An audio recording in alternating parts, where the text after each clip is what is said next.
facial with the laser is a little bit newer of a treatment that's gaining traction with outstanding results. So carbon facial uses carbon mask that is applied to the face. Once that dries, it bonds with into the pores and with the dead stratum corneum cells, which is just dead skin cells.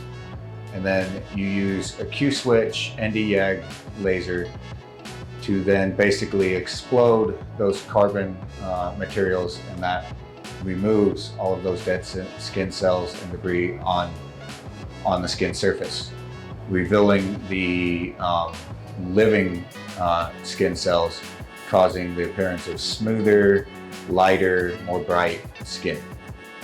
That's done by an ND-YAG Q-switch laser. It has to be a Q-switch short pulse laser as compared to a long pulse laser to be able to do this treatment.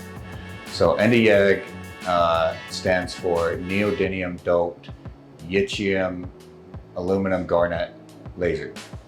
Big words, that's why it's usually called just a Q-switch YAG, but there are various differences between an ND-YAG and an ER YAG.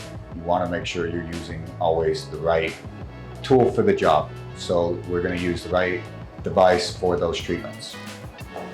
So the way you create an ND-YAG is you have the YAG crystal that is doped with the neodymium. Neodymium ion is the actual ion that's causing the lasing process in the device. So solid state lasers have to have an exciter, which is typically just a flash lamp that excites those ions, gets them moving across the lasing.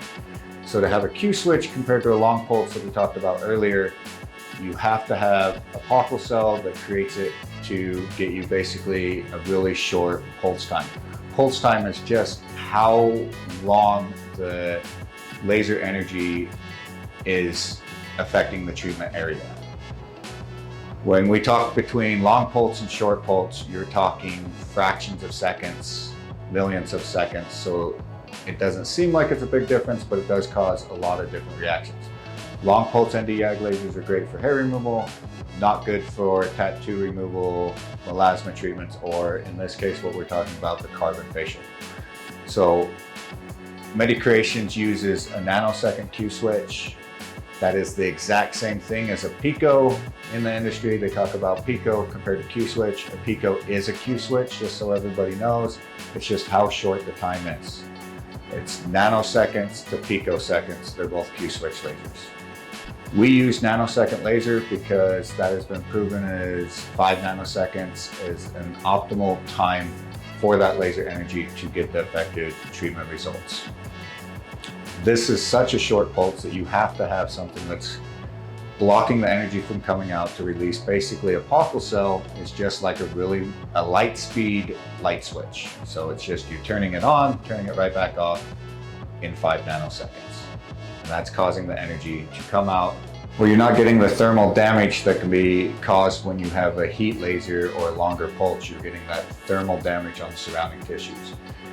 With the Q-switch, it's such short, you're not actually causing the thermal damage, you're causing kind of a thermal acoustic breakdown that's exploding the material that it's targeting and not damaging the surrounding tissues. So we hope you enjoyed this. We hope you got something out of it. Please stay tuned for more to come from MediCreations. Thank you again for watching.